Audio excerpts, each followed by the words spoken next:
Hey everyone, Nathan Nerdarchy here from Nerdarchy, for Nerds by Nerds. And today we're going to be doing a GM 911 from Will Gordon. And with me I have...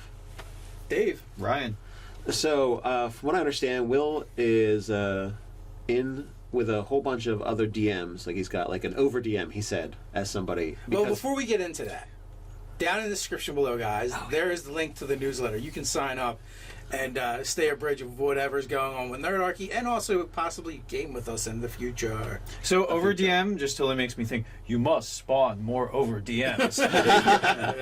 Yeah, so it's like a group of 25 high school students from what I understand. It's awesome that they're all into gaming. So essentially, like, the background is this kid just started playing the game with his friends over the summer. Their group disbanded. They all wanted to still play. So Victoria, the DM.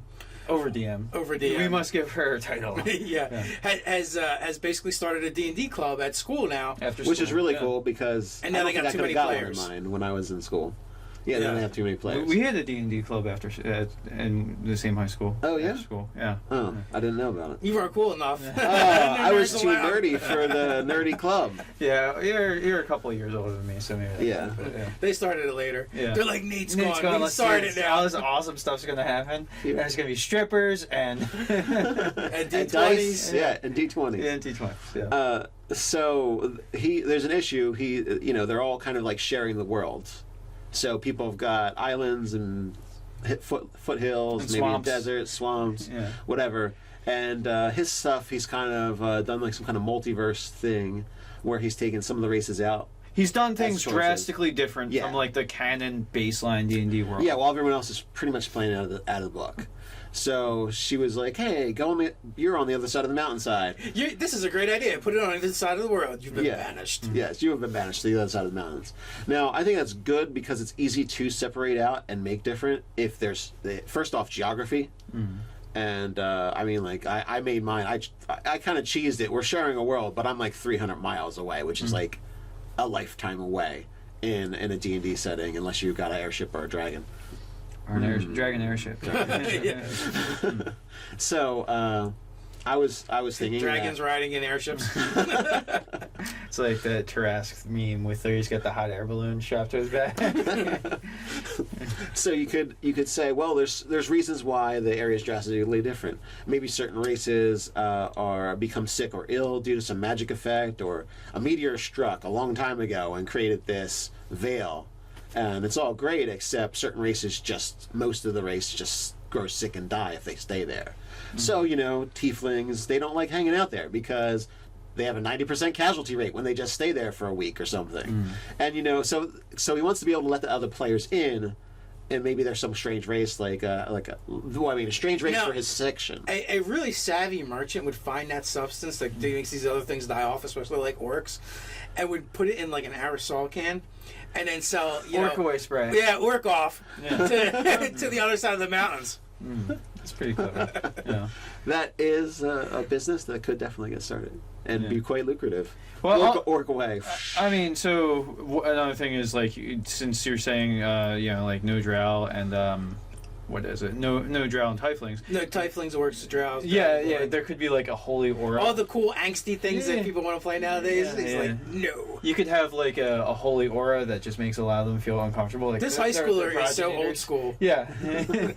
So you're like, elf is a class, man. It is. So, but actually, the easiest fix to this is if you were just on another continent or another island. Well, not all species live in everything. Not all races of human beings. Like, it wasn't until people were more mercantile that different ethnicities started to commingle.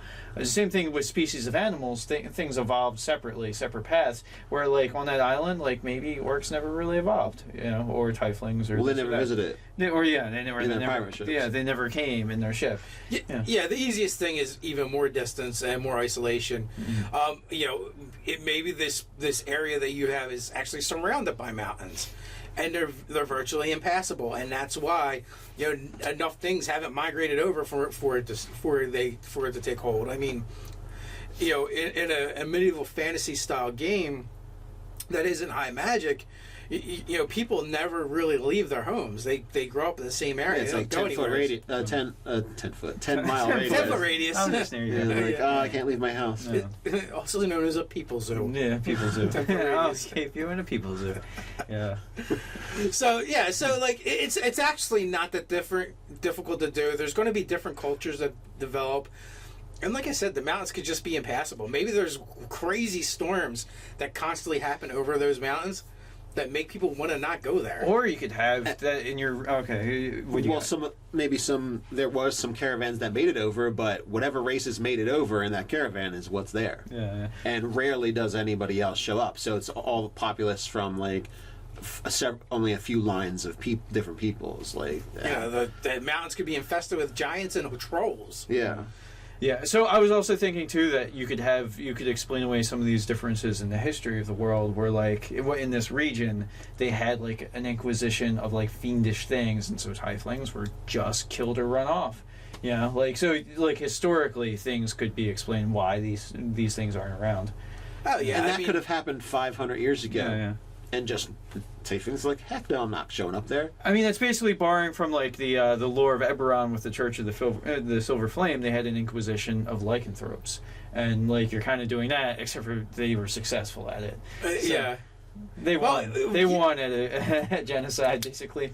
Or or even going further back than that, Dark Sun, the Sorcerer Kings, basically each one had a race they were charged with exterminating, yeah. and some of them did it. Yeah. So they're just No more pixies in Athos, that's Yeah. for sure. well, that person got stuck with the pixie, so they had extra angst. Yeah. And they're like, son of Pixies. a. But he was the pixie blight. It was Pixie Blight. Yeah. I thought there was a gnome blight. There was. We'll have to look at that. But anyway. Yeah. Scourge of gnomes. Yeah, But I anyway, think it there's was. definitely things you can incorporate into your history, like Ryan said, that basically where they were there, but they were driven away, or even like Nate said, maybe there was a sickness that wiped them out. Or both. I mean, things in history happen, plagues happen, war, famine, like all those kinds of things. You could use all the Purges. suggestions at the same time. Yeah. It's really hard to travel back and forth, or, through the mountains. There's some kind of blight that afflicted one or more of these races, and and then also there was a church that hunted things into extinction. I mean, all your drow could have been cursed and they become Grimlocks or something like that. Yeah, you can make them just look more elfy like. Yeah. Maybe you don't have drow at all. All you have is driders. Yeah. All the drow have been turned into driders. They're savage. They're primitive. So, the drow in that section of the world did something so heinous to piss off Loth that she's like, I'm just. Or maybe it wasn't they weren't heinous enough. It was really. They were all. Their like heinocity was too low. It's like, look, guys, you guys are here. I really need you to be up here with your heinousness. Yeah. They find these cave pictures of. There's like pie charts and grass. Like your level of productivity, we are not meeting quotas. with a crew drawing of Loth. Just disapproving. I was going to go with more like hippie depictions, but that could work. Oh, too. yeah. So but basically, there's a tons of ways to explain this. This is not very difficult, and it sounds like you're on the right track. You have the creativity. Yeah. You have a DM that's a little bit more experienced than you to draw upon, and I think these kids are doing the right thing, and it's awesome that they're carrying the torch, man, into the future, into the dungeon. into the dungeon. Yeah. And when I would say with 25 players, you got to be able to find some people who are like, sure, I don't care about playing tieflings or drow or whatever, and are totally cool, or maybe even like not having those characters available. Like Nate says that, then he sends us a picture, and they're all dressed in goth attire. And I'm like, oh, son of a. Yep, none of these kids. They all want to be tieflings. Yeah, every single kid, like they show up with like cropped like red ears with like serrated edges. Like, no, that kid definitely wants to be a tiefling too. Yeah. So I don't know. What do you guys think in the comments below? Let us know. Help us help Will. And while you're at it, like, share, and subscribe. You can patronize us in a good way over on patreon.com. Just check out the articles and forum over at nerdarchy.com. So until next time, stay nerdy.